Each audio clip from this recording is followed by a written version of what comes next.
Chegando ao fim a nossa maratona, né? Escravidão e resistência no Império.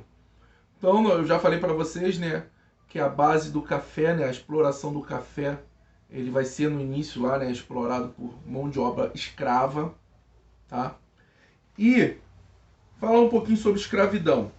Vai ser muito interessante essa lavoura do café. Como eu falei para vocês, nós tivemos a Lei Eusébio de Queiroz, que foi ali em 1850, que põe fim de vez ao tráfico negreiro. Antes houve a Bill Aberdeen, em 1831, que era chamada Lei para Inglês Ver. Então, assim, gradativamente, o tráfico foi sendo, né, cortado. Até que em 1850 o tráfico foi cortado de vez. E aí é nesse período, 1850, que o café começa a expandir de uma maneira assim vertiginosa. Então, olha só, o tráfico foi extinto, mas não a escravidão. Olha só, ué, então o que aconteceu? As fazendas de café do Sudeste, Rio e São Paulo, começaram a absorver os escravos que estavam parados lá no Nordeste, porque o ciclo de cana-de-açúcar estava em queda. Então eu tinha fazendas com um monte de escravos lá parados. Então essa venda de esse tráfico de escravos interno cresceu. Então a produção do café favoreceu o tráfico interno, porque eu não consigo mais comprar africanos, mas eu tenho escravos lá no Nordeste parados. Pô, que tristeza, cara. E a escravidão ainda vai durar por mais quase 40 anos. 1850, Lei Eusébio de Queiroz. 1888, Lei Áurea. 38 anos ainda de escravidão, motivado por esse tráfico interno. Tá? Então, assim, a riqueza do Brasil, né, o agro é pop, falam sempre, a riqueza do Brasil, o agro pop, foi feito às custas do suor e do sangue dos pretos escravizados, africanos e seus descendentes. Tá? Não se esqueçam disso. Na página 287 vai estar aí os escravos urbanos. Os escravos urbanos, eles vão ter algumas diferenças em relação aos escravos rurais das fazendas, porque eles vão gozar de um pouco mais de liberdade. E aí existia o escravo de aluguel. Então, faz parte da cultura lusa, né, que o trabalho manual não era digno. Então as pessoas juntavam um dinheirinho, compravam um escravo e alugavam esse escravo para o outro. Fazer um transporte, fazer um serviço manual, vender alguma coisa. Então eu tenho uma barraca lá, eu produzo cocadas. Ao invés de eu próprio lá vender minhas cocadas, não. Eu ia, alugava um escravo.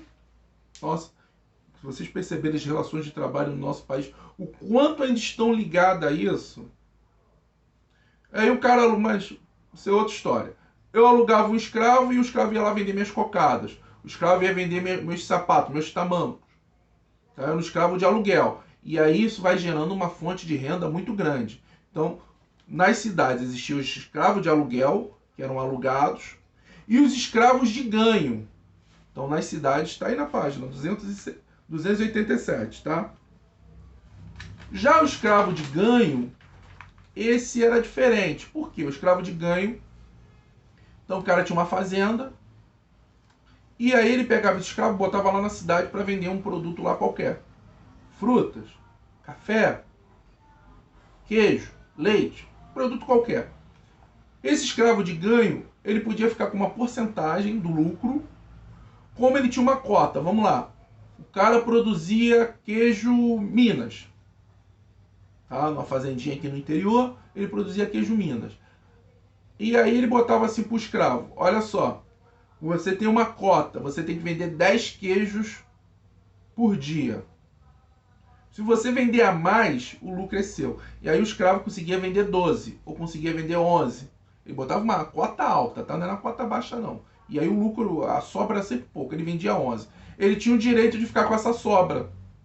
E aí o escravo de ganho, ele com o tempo, ele ia juntando, ele poderia comprar a sua liberdade. Ele poderia comprar a sua alforria. tá? Isso aí vai estar na página 288, tá? No Fique Ligado, tá? Um quadrinho aqui, ó. Fique Ligado. Então, ele poderia juntar dinheiro e comprar sua alforria. Mas muitas das vezes, o proprietário não vendia. Não, vou te vender, não vou te libertar não. Vai ficar você me dá lucro, não vou, tá? Então, o escravo de ganho, ele poderia chegar a vender, a ter, né, a sua alforria comprada por ele próprio. Voltando ao escravo de aluguel, nesse momento existiam os chamados tigres. Por quê? Lá no centro do Rio, o Rio era uma cidade fedorenta, suja. Não existia ali rede de esgoto. Então as pessoas faziam suas necessidades, iam depositando em barris, fezes, urinas. E aí o que acontecia quando o barril estava cheio? Barril igual do Chaves, de madeira. O escravo pegava, botava esse barril aqui nos braços, no ombro, levava até o rio, levava até o mar e despejava, né, aquela sujeira. Só que o que acontece? Por que ele tem esse nome tigre? Porque o barril de madeira, né, não era todo lacrado. Então começava a escorrer, né, aquela água suja, cheia de ácido úrico, né? Então, debaixo do sol, o escravo sem camisa, né, aquela água suja passando, o ácido úrico, né, da urina, ia queimando a pele preta, ia deixando marcas claras. E aí eram apelidados de tigres. Nossa, me dá, sabe, me dá náusea. Não a náusea da urina e da fezes, mas a náusea do trato que um ser humano pode ter com outro. Tá bom? Tá aqui ainda na página 288, tráfico negreiro durante o Império. Então, a escravidão ela durou mais de 300 anos, começou aí no século XVI, e a partir do século XIX, por pressão da Inglaterra, tô aqui, ó, o século XVIII na Europa foi o chamado século das luzes, né, onde houve o iluminismo, nós já vimos isso, e as ideias iluministas, né, liberdade, igualdade, fraternidade, estava se espalhando. E na Inglaterra, porque também passou pela sua revolução industrial, começou a pressionar pelo fim do tráfico de seres humanos. Por quê? Não é porque a Inglaterra era boazinha, não. Um escravo não compra nada. Tirando lá o escravo de ganho, né, que podia juntar um dinheiro, os outros escravos não tinham salário, era só comida e 2 peças de roupa por ano. Não compra nada. Já um assalariado compra. Então por que eu quero o fim da escravidão? Porque eu quero transformar os escravos em assalariados. Isso é o inglês, a mentalidade do inglês. Então ele estava visando o seu mercado, o aumento do seu mercado consumidor. Tá? E aí nós vamos ter então, né, nesse cenário aqui, vamos ver o que tem aqui de importante ainda na página 288, aqui no finalzinho está falando justamente disso, né? Que eles necessitavam, né, libertar os escravos, que eles queriam transformar os escravos em consumidores. Só isso. E aí está aqui, ó, na página 289, tem um quadro aqui, um gráfico, e aqui em cima aqui, ó, vai ter a lei que eu falei para vocês, a lei Bill, em 1845, foi aprovado a Bill Aberdeen, a chamada lei para inglês ver. Por que lei para inglês ver? Porque não era uma lei que não era cumprida, tá? Mas era a lei que autorizava a Marinha Britânica a aprisionar, capturar qualquer navio negreiro. Eu vou botar um poema aqui também de Castro Alves, Navio Negreiro. Prestem atenção, tá? Então eram capturados e transportados de volta para a África. Se vocês notarem nesse quadro, assim que essa lei foi assinada, aqui o gráfico, aqui o quadro, ó. Assim que a lei foi assinada, em 1845, há um salto do número, né, desse tráfico de escravos, né, desse tráfico negreiro. Olha que curioso, assim que a lei é assinada, há um salto. Nós temos aqui, em 1845, o ano da assinatura, 19.463 pretos trazidos da África, retirados da sua família, do seu ambiente. Já no ano seguinte, nós temos um salto para 50 mil. No outro ano, 56 mil. Em 1848, 60 mil. Assim, proibiu, vamos trazer mais, enquanto a gente pode. porque a lei é assinada até a lei efetivamente começar a ser feita. Por isso que era a lei, ó. Por que foi a lei para inglês ver, ó? Porque ela não foi executada. Era difícil, eles não cumpriram. Então vamos trazer, porque ó, se assinou essa lei, daqui a pouco vai endurecer. Então vamos aproveitar. Então há um salto em 3 anos de 19 mil para 60 mil pessoas trazidas. Tá? Até que a partir de 1850, quando foi, tá aqui, ó, 1850, vocês podem até escrever, tá embaixo aí, mas aí vocês vão escrever aqui, ó, 1850, Lei Eusébio de Queiroz. Então, a partir da Lei Eusébio de Queiroz, a escravidão externa, de fato, ela vai acabar, né?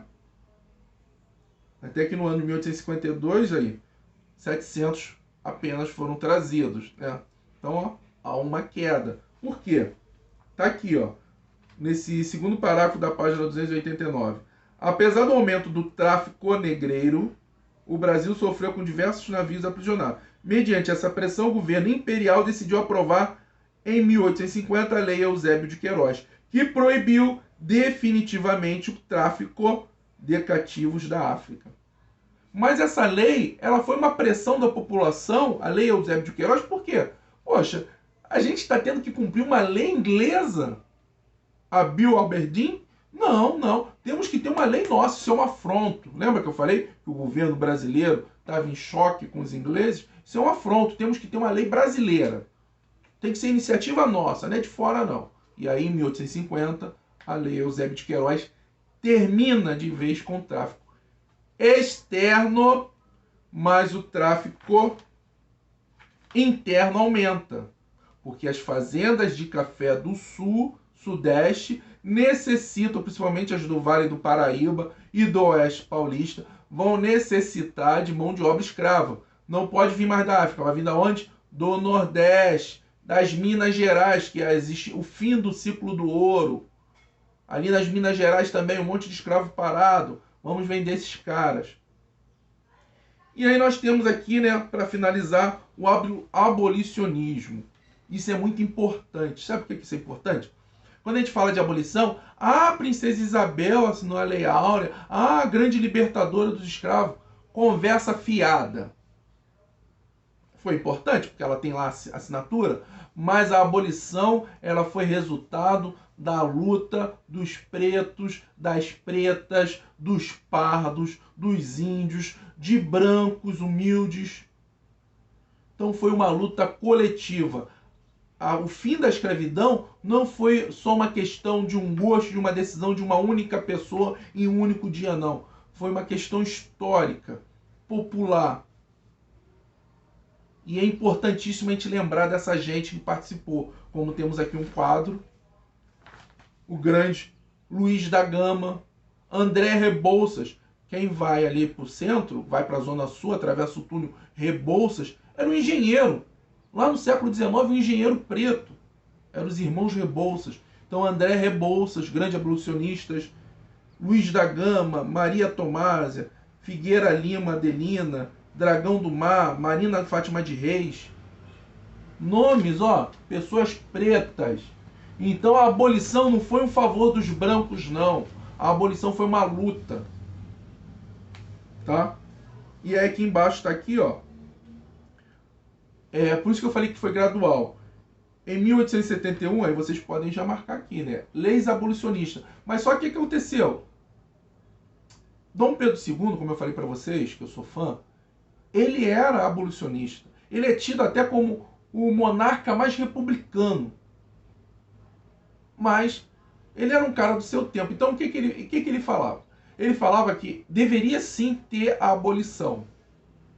Mas ele entendia, eu não quero dizer que eu concordo, mas eu entendo a maneira dele de pensar, que a escravidão deveria terminar de maneira lenta e gradual, deveria ser uma transição.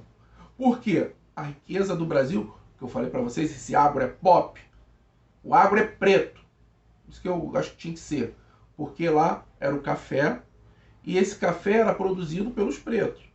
Então ele sabia que ele não poderia de uma hora para outra acabar com a escravidão, porque ele arruinaria as finanças imperiais. E qual é a função do imperador? Antes de tudo, proteger o seu império, né?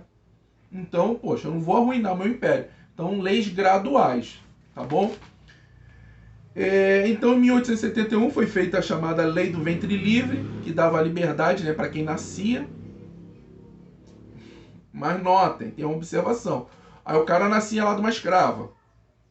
Mas ele deveria ficar ainda até os 21 anos de idade lá trabalhando para o fazendeiro como forma de indenização. A partir daí ele era libertado. Não é assim, nasceu criancinha, criancinha livre, não. Não, não, não. Tinha essa observação. Tá? E outra lei, olha como que eu falo que o passado sempre se repete. Lei do sexagenário, perdão, de 1885. Então o escravo, quando chegasse a 65 anos, era liberto. Me lembrou da reforma da Previdência, que a gente tem que trabalhar até 65 anos.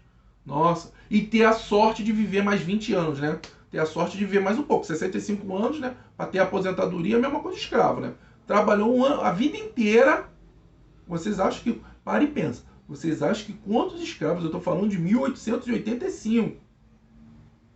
A nossa expectativa de vida, se eu não me engano, hoje, no século 21, com os avanços da medicina, alimento saudável, vacinação, higiene, nós chegamos em média a 72 anos de idade. Então a pessoa se aposenta com 65, vive mais 7 anos. Que bacana, né? Ó, que legal. Então imagine lá no século XIX, 1885, vocês acham que o quê? Como que chegava ao fim da vida com 65 anos um escravo? Opa, beleza, 65 anos, tô livre. Caramba, né? Piada, né? E aí, por fim, em 1888, vem a Princesa Isabel, que não deixa de ser importante. Dom Pedro II estava viajando e ela foi responsável em 13 de maio de 1888 a assinar a Lei Áurea, tá? Aqui ainda na página 288 tem a questão das cotas, tá? É uma política que é combatida por boa parte aí, né, da nossa população, não concorda com as cotas. Poxa, mas a gente tem que ter... Quando teve a Lei Áurea, gente, quando a gente pensa em cota, a gente tem que lembrar da Lei Áurea. Por quê? Esses pretos e pretas, quando foram libertados, eles foram entregues à própria sorte. O que quer dizer isso? As fazendas foram abertas, sai, rala peito. Não tinham casa, não tinham terra para plantar, não tinha emprego. Então começam as favelas. Eles vão trabalhar de bicos, né? Continuar ali os ganhos. Pouquíssimos fazendeiros continuaram com os escravos. Por quê? Preferiam contratar e pagar estrangeiros, né? Porque é nesse momento que tem a imigração. Então eu vou preferir contratar um alemão, eu vou preferir contratar um italiano, contratar um japonês. Não vou pagar para preto. Preto é inferior. Preto era meu escravo. Por que eu vou pagar para o meu escravo? Não. Vou pagar para o italiano. Aí, o italiano tá vindo, é cheio de vontade de trabalhar. Salário pequenininho. Então, primeiro a imigração era um tipo de parceria, né? Onde o fazendeiro pagava parte da viagem, né? E aí o cara ficava preso até pagar essa dívida. E depois o próprio império assumiu. É nesse contexto que se funda a cidade de Friburgo, né? Que é em homenagem a uma cidade suíça, Freiburg, né? Cidade livre, burgo livre, tá? Dom Pedro II ele incentiva essa migração, emigração, né? Imigração de estrangeiros, tá? Imigração. Então assim, então ele está aqui falando das cotas. E aí o ano passado, 2019, foi a primeira vez na história, que o número de pretos e pretas e pardos ultrapassou o número de brancos nas universidades brasileiras.